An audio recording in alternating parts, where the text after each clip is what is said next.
والصلاة بعد والسلام على سيدنا ونبينا محمد بن عبد الله وآله وصحبه ومن والاه وبعد.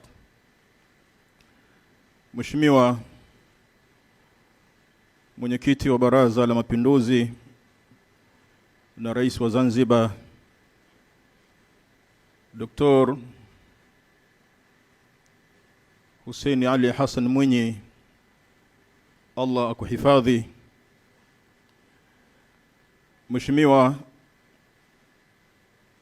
mama yetu kipenzi Rais Raisa wa Jamhuri ya Muungano wa Tanzania Dr. Samia Suluhu Hassan, Allah akuhifadhi na shari za mahasid na shari mbalimbali. Mheshimiwa Waziri Mkuu wa Jamhuri ya Muungano wa Tanzania Daktari Mwigulu Nchemba, Mheshimiwa Mufti wetu wa Zanzibar Sheikh Saleh Omar Kaabi, Mheshimiwa Makamu wa Rais wa Zanzibar, Mheshimiwa Rais mstaafu wa Zanzibar Dr. Ali Mohamed Shein, Jaji Mkuu wa Zanzibar, Jaji Mkuu wa Jamhuri ya Muungano wa Tanzania Mheshimiwa Wasira na waheshimiwa wote mliopo meza kuu.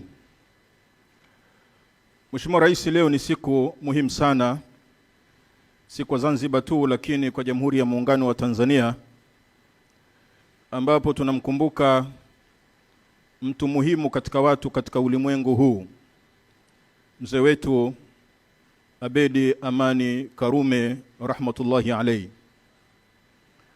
Tuna kila sababu ya kumkumbuka na kumwombea Mungu, kwa sababu ni miongoni mwa watu ambao waliotajwa na mtume mwenyewe Muhammad sallallahu alayhi wasallam.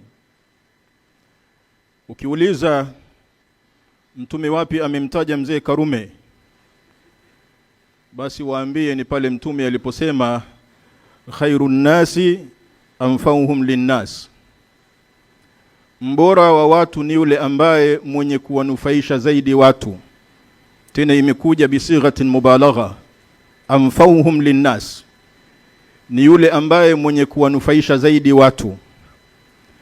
Mzee Karume amewanufaisha watu, na si Wazanzibari tu bali Jamhuri ya Muungano wa Tanzania kwa ujumla wake. Ni mzee ambaye ametujengea ujasiri, ametujengea uthubutu katika utendaji wa mambo, ameweka misingi ya utu na ubinadamu, ameweka misingi ambayo inatuleta pamoja kati ya Watanganyika na Wazanzibari, misingi ambayo haitavunjika kamwe. Ni mtu ambaye tuna kila sababu ya kumwombea Mungu, lakini kumkumbuka. Ujasiri leo ambao tunausema walionao Wazanzibari katika uthubutu wa mambo na katika umakini ni kwa sababu ya mzee Abedi Amani Karume. Alikuwa ni kiongozi ambaye anayejiamini, alikuwa anapenda watu wote, lakini alituunganisha katika sala la umoja wa kitaifa, jambo ambalo ndiyo msingi wa utu na ubinadamu ambao Mtume Muhammad sallallahu alaihi wasallam alikuwa akituelekeza. Sasa mtu wa namna hii kumwombea dua, tuna haki na tuna kila sababu ya kufanya hivyo, na sisi tunaamini kwamba Allah subhanahu wa ta'ala mzee Karume atamuingiza peponi. Wa kaifa la, na kwa nini isiwe hivyo? Hatukuanza kumwombea leo, huo ni mwaka wa 54 takriban tunamwombea. Huyo Mungu asiyetusikia ni Mungu wa namna gani? Rabbuna innahu sami'un alimun qaribun mujibu da'wat. Mola wetu sikiziwi, Mola wetu sikipofu. Tunayemuomba ni Mungu ambaye ni jawadun karimun raufun rahimun ghafurun. Hizo ndio sifa zake. Kwa hiyo tuna kila sababu ya kuamini kwamba mzee Karume anakwenda peponi. Mahma atakavyokuwa, hata kama alifanya kosa la namna gani, kwa dua tunazomwombea na kwa matendo ambayo aliyowatendea watu, hakuna sababu ya kutoamini kwamba insha Allah atakuwa pamoja na Mtume sallallahu alaihi wasallam kule peponi. Lakini pia kwa nini hatumsahau Imam Shafi'i rahmatullahi alayhi, katika jumla ya maneno yake tukichukua kipande kimoja, anasema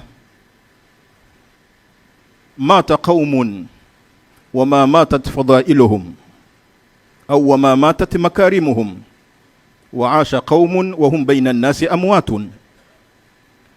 Kuna watu wamekufa lakini mema yao na fadhila zao hazijafa, na kuna wengine wanaishi lakini mbele za watu ni kama vile wafu, maana hawana jambo.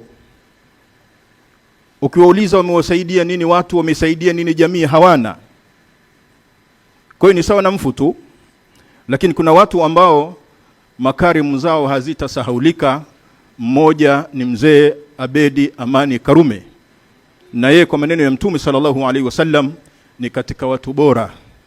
Na nyinyi pia viongozi wetu mlio hapa wote mjitambue hivyo, ni katika watu bora katika ulimwengu huu, kwa sababu mnawanufaisha watu. Hamlali kila kukicha, mnafikiria namna ya kuwasaidia Watanzania, namna ya kumsaidia binadamu, kumhakikishia maisha yake. Jambo hili ni jambo kubwa ambalo litaendelea kuwafanya nyinyi kuwa ni watu bora, kuwa ni viongozi, na hasa katika serikali yetu ya Jamhuri ya Muungano wa Tanzania. Mwisho, Mheshimiwa Rais, niseme salamu za mashekhe wenzangu. Wakati tumekaa pale alipoingia Mheshimiwa Waziri Mkuu na mapigo ambayo aliyotoka nayo leo, tukasema Waziri Mkuu ametupiga. Na kile kashida ambayo unajua kile kilemba huwa kinawekwa mahala pake. Kuna yule ambaye anayekiweka kulia kuna tafsiri yake, Sheikh Mfaumi anajua, Sheikh Khalid, na anayekiweka kushoto kuna tafsiri yake. Mheshimiwa Waziri Mkuu ameweka kishoto, anajua. Ameweka kushoto kilemba chake, anajua. Kwa hiyo tunamshukuru sana, na mpe salamu zetu. Na istoshe ametoka pia kama mwananchi, kama mzee Karume. Na sisi wananchi tunafarijika kwamba muasisi wetu ni mzee Karume, na mzee Mwigulu kule Singida tunasema ametutendea Uislamu. Wallahu waliyu tawfiq. Wassalamu alaikum wa rahmatullahi wa barakatuh.